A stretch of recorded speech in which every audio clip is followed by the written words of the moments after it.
my name is Leigh Creighton. I'm a peer mentor for the House No Steps, and been doing it coming into my second year. My role as a peer mentor, I go around to self-advocacy groups all around New South Wales to help clients to speak up for themselves and for other people. My name is Scott, and I work with the House No Steps at Adamstown for 28 years.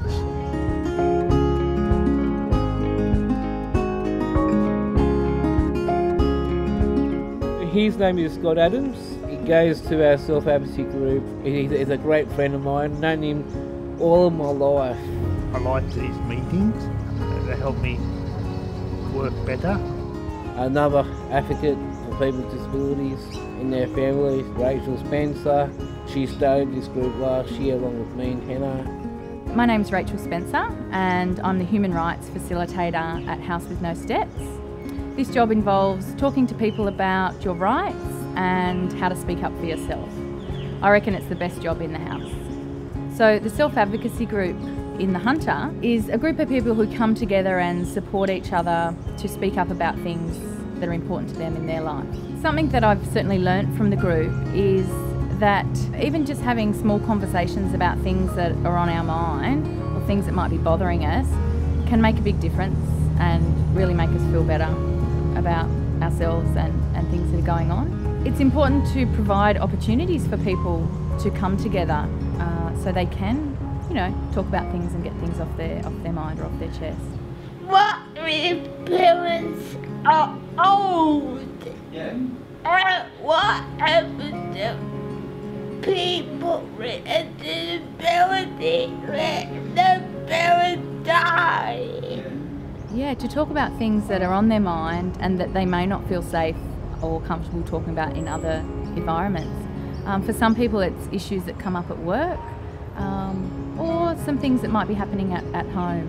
There's a real trust amongst the group that, that people can be open and share things that are going on in a safe environment.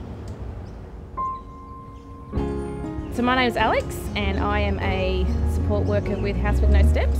And I've been there for approximately 18 months and I met Scott pretty much when I started supporting Scott one-on-one a few times a week. He has had his issues on public transport and he's got definite ideas about what's right and wrong and he felt that he was being wronged, I guess, by travelling on the bus and people not standing up for him. When I'm there at the bus stop, they don't give me a seat. Oh, the school kids don't let me on, and that's wrong, isn't it?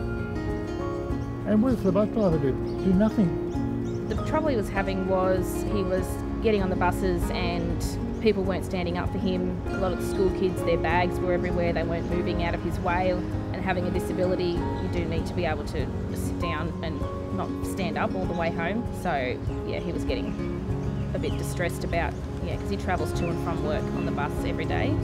But I think when they do, I'm scared. And I thought if I do something wrong, they blame on me. And I'm doing the right thing.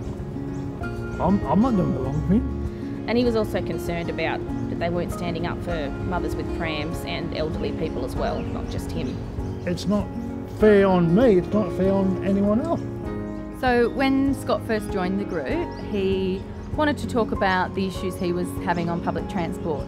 And I think for him it was really just about getting that off his chest. They spit on my face and the bus driver doesn't do anything.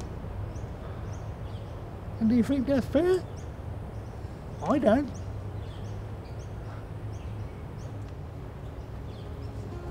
And I reckon that's wrong. And I reckon someone's got to step in and speak up.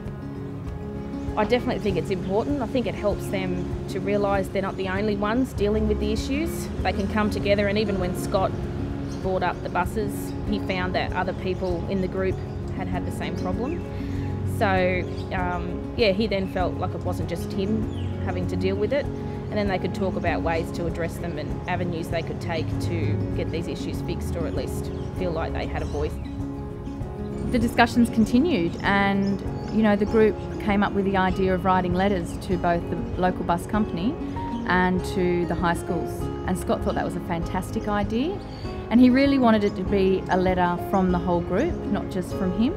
And so, yeah, the letters were sent, and Scott received replies from both the high schools and from the bus company, who all apologised for, you know, what had happened, and, you know, said they would talk to the students and the bus drivers about ways they could right these problems. It's about people coming together and supporting each other to speak up. And I think that's something that the group does really well. I said I've got the human rights. It's working, it's the main thing, it's working. I think before the meeting, Scott always had the opinions of that things weren't right, not just with the buses but with other parts in his life, but he really didn't know what to do about that. Being able to come to the meetings and talk to other people in the ILSI program and understand that it was happening to other people, not just to him, has made him feel like he can stand up for himself now, and if he's got a problem, he knows he's got lots of people around him now that he can go to when he has an issue.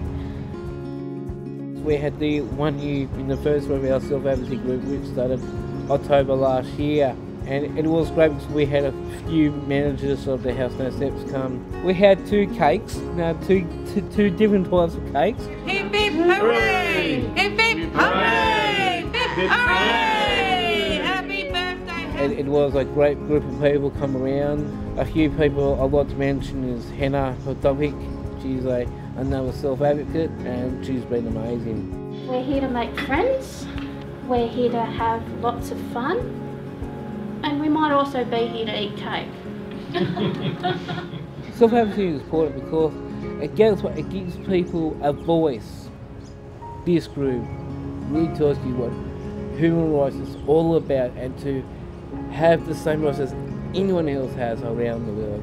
It's a real privilege to work with Leigh and, you know, all the members of the Hunter Self-Advocacy Group, but I guess particularly with Leigh, you know, in lots of the advocacy work he's done at House with No Steps and in the community. His passion for the human rights of people with disabilities and encouraging people to speak up is certainly contagious. So, yeah, I thank Leigh for, I guess, yeah, sharing that passion with me. I love it. I love seeing people.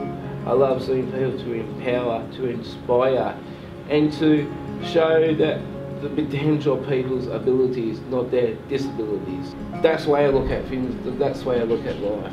Life is great. Sometimes Leigh likes speaking up so much you kind of have to take the microphone back from him. After the 1 year anniversary formalities, the group then headed off to a karaoke bar, and yeah, we all had a bit of a sing and dance along, which was pretty fun. I love singing. I just love singing. Yes, I am a bit of a performer. I love performing.